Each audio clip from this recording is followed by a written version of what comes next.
training ground. So how does one start to just even run an event planning business? What do you look out for? First, you have to be well disciplined. If you're not well disciplined, you'll fail. Then lazima ukwe outthinker na mtu kufanya research mingi. You have to look at what people want, what people are doing. Alafu kitu ukifanya itakuwa outstanding, something unique that not many do. Like at that time when we were starting like the pool party, your time Nairobi mzima hakukuwa na pool parties. When was this? 2018, 2019. No one was hosting pool parties. The last pool party ilifanywa ilikuwa Gezi 2016 huko. Many were color splash and all that. So when doing something or venturing into something, you have to think of something enye watu wafanyi. Or something unique. Yeah. So that's how we started out. Yeah, alafu pia hizo charity kila mtu hufanya. But ours we try do it also uniquely. Like tukienda hizo children's home, tunaenda tunaangalia talents za watoto. Tuna capture like we take 2 or 3, tunawasaidia.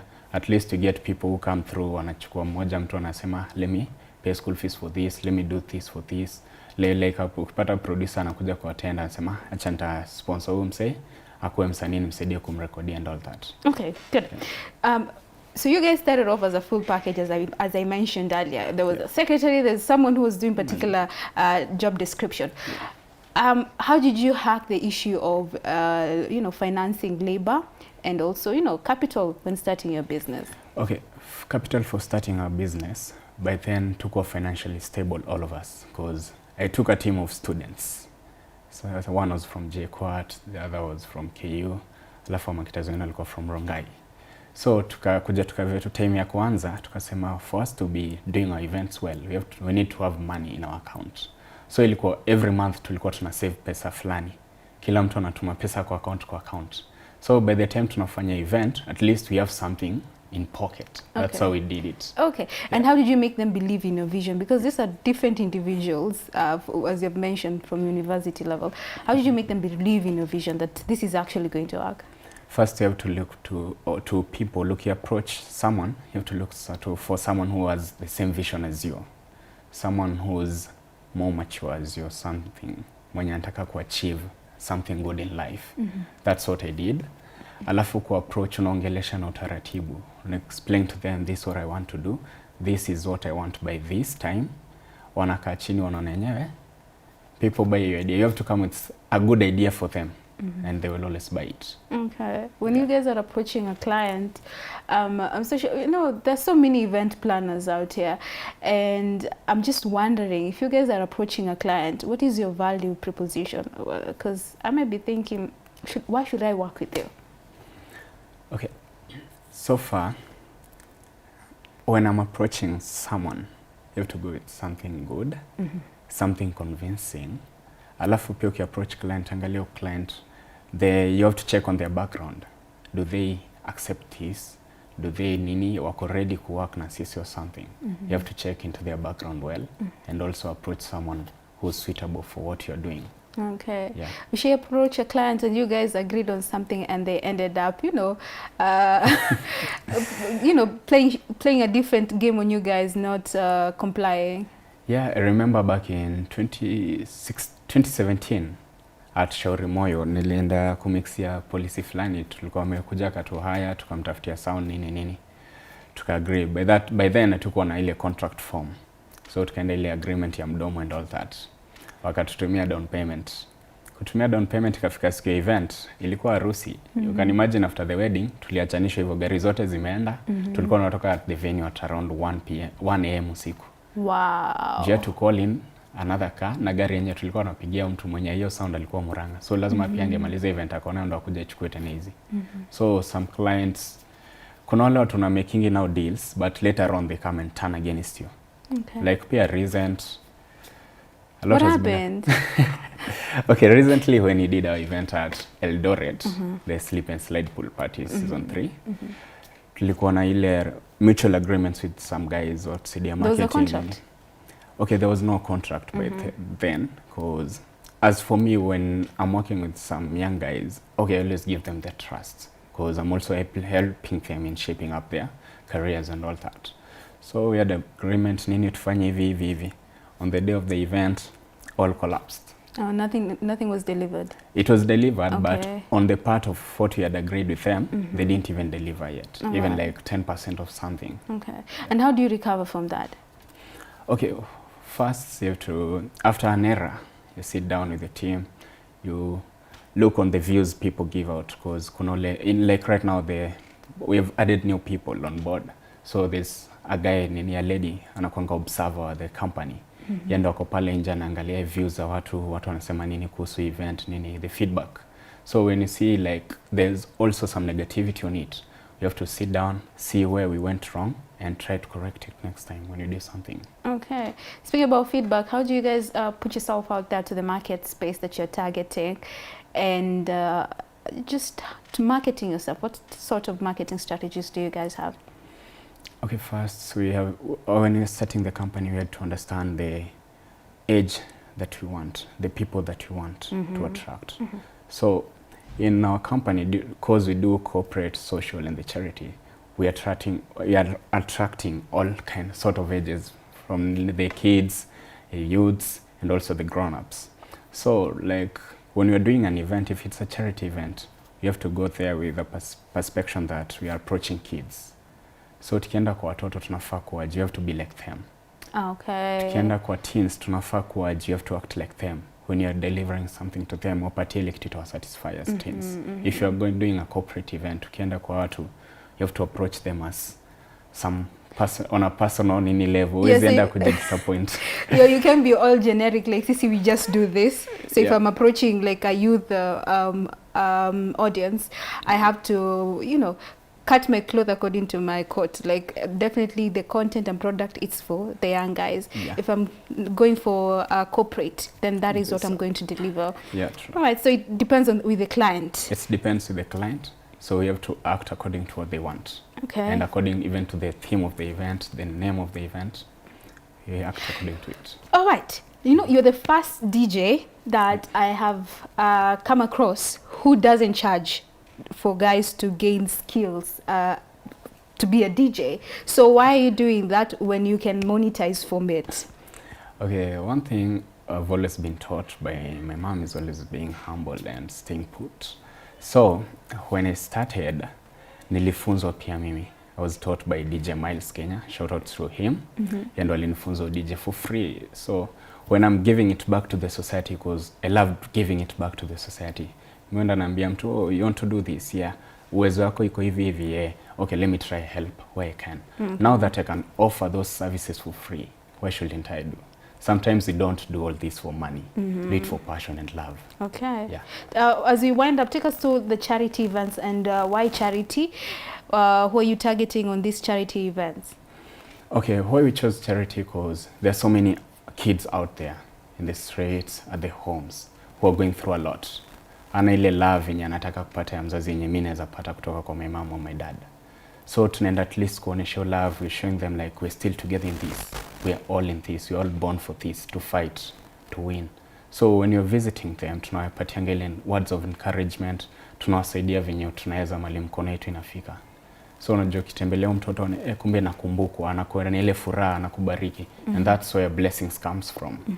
Yeah. By So giving back, doing what people love nini. Yani kitu itafresha mtu. Spreading hope all through. Yeah. Okay, looking back, what are a couple of achievements that you are really proud of since you guys started Driq Entertainment? Okay, Driq Events, we are proud to say like, at least tukia kwa sasa katolewa charts ya events company in Kenya doing well. At least atakosa top 10. I'm sure of that. Because so far our marketers wenye wako kwa board sahi, they are doing a good job. Shouts out to them. Wanatusaidia kupush all over. You have like different marketers from all over: Kitui, Eldoret, Kisumu, Nakuru, Nairobi. Yani we have all marketers all around. So they're helping us reach out to people. Plan say like right now our strategy for this year was to say nini ku sell out sera sasa vizuri kwa hizi counties zenye zinatusupport. Where we have supporters, we go do something for them. We do at least to try to deliver kitu. Wanaendelea to appreciate the job that we're doing. Couple of challenges you faced. Okay, challenges ziko Kwanza mingi sana. Apart from that client situation. Okay, apart from the client situation, kuna wale watu yani, no matter what you do, people never appreciate. Kuna ule mtu hata umfanyie nini, teshingi kusema, mtu nini. Alafu kuna zile watu kuna zile high expectations. Mimi usemango siye kuna high expectations on me. Because me always do what I do. Si ati kuna ilikuwa nini. Kuna mtu tulienda mahali, okay, about that Eldoret thing. Unapata mtu umeenda naona, msee ametoka Nairobi, unajua ile expectations ya watu so wako na pesa, event inafaa kuwa hivi. So mtu anakuja na kufanya, I want this. Ko like, do you really want this? So unaona at the end of the day ukikosa kufanya kenye ana expect, ataenda akisema, msee ni ufala nini, but all in all, unajua negativity ndo zina help grow. Alright, and before I forget, do you work with your client's budget or do you come up with a budget for the client? Okay, we come out with the budget first. We send it to the client after he or she approves. Ama akisema, hii na hii sitaweza indafinyika or something, then we try come up with something else. Alright, before I forget again, we talk about pressure from expectations, that is, from your clients. How do you deal with that pressure if they feel like whatever you've delivered does not match up to what they expected? Okay, to that pressure, huwa tunaenda tu try kwanza, unapatianga mtu time yake kwanza after something. Unampea time a cool off, then you try call them for a meeting. You have a sit down and hivi na hivi, kulifanyika hivi na hivi because of this. And you try and explain yourself. Talk to them. You always believe when you talk to someone, they will always understand you. Okay. But kama mtu understand, then that's not a human. All right. For someone who is watching us and they want to get into event planning, what would be your advice? Okay, first thing to get into event planning, what drives me is discipline. You have to be disciplined. Lazima uheshimu kila mtu kwa industry, mkubwa mdogo, something. You have to be honest. Juu kunini na pesa ya watu, mchezo wa pesa. There was a time nikianza kuplan charity events niliitwa conman. Unataka tu pesa yetu tu con. Niko like, that money is for the kids, not mine. Oh yeah, there's that aspect, yeah? People question someone's credibility because there have been scam stories all over. But if you prove to them, then they get to trust you. The other thing is hard work. Alafu the other thing, you have to do it for passion. Uwezi enda tu kifanya tu kitu juu, unaona Driq anafanya, unaona sijui nani anafanya, kina Yella Crew anafanya Z. You have to do it for yourself. You have to do it because it's you who wants it. Okay. Like I thank God at least me inspire. There's some youths me inspire. Mwana mwingine ameanza pia kufanya pool parties. Shout out to him. Naitwa Driq Events. At least he's doing his best.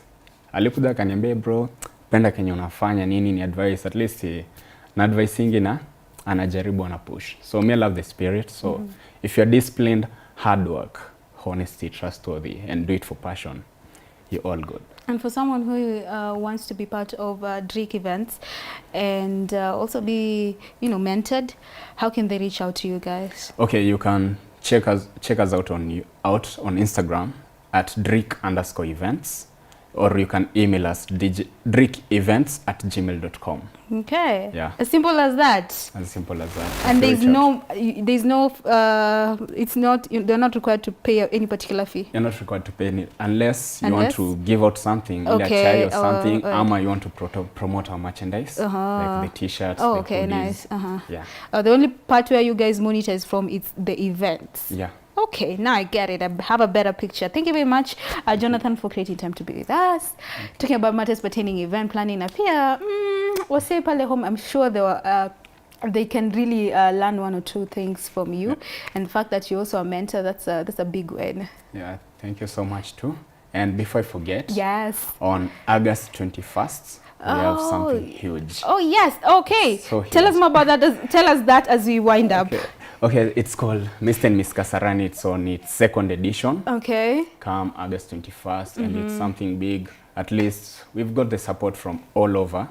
And if you wanna participate, if you wanna come join us, it will be on 21st. Reach us out on Instagram. You can call the number 0111729978. All right, it's a beauty pageant. Yeah, so it's a beauty pageant for the models, male models and female models. It's unisex, okay. Yeah, it's nini. And also for the kids, you can bring your kids out if you're from Kasarani constituency. This time we're a bit strict because we're promoting talent from Kasarani. Okay. In Kasarani, you have a lot of talents. I'm sure of that. I love for Yeah. you guys will go to other constituencies, yeah? Yeah, we'll also do some other constituency, other counties we'll also visit, do something of that sort, help people at least tunapatia exposure and all that. Now, what happens when what does the winner get and the first Okay, runners so up? far, shout out to our sponsors, the ones that we now have. Shout out to Vintage Crew, shout out to Dindi. You know what I Dindi, the makeup artist. And also shout out to Lofa Media. And also there's Kasarani, it's called Kasarani Music Academy. Okay. And also Pet Sounds, shout out to them. They're our main sponsors. And as for the winners, okay, for us, we don't give out cash. Okay. Because many pagans are there, just the OSG, the win is 50K. After winning, you're not even given that cash. So as we go with, that's what I'm telling you, go with what you can. So we're like, hey, we're giving you this exposure. We're training you to at least have something. Oh, gain skills. Gain skills from. Okay. So that's what we do. But this time we're trying our very best to have the area MPs, some area leaders. At least when they come, they'll give out something to They them. come on board and give But for the something winners, on top. there'll be gift vouchers for them. Okay. Yeah. So people from different constituencies can come to Kasarani and They participate. can come only to attend. To attend. If you want to participate, unless you're from Kasarani. Okay then. Yeah, so there you so- have it. So you said it's on 21st 21st of August, yeah? Yeah. So it's the Mr. and Miss Miss Kasarani, a Kasarani beauty pageant.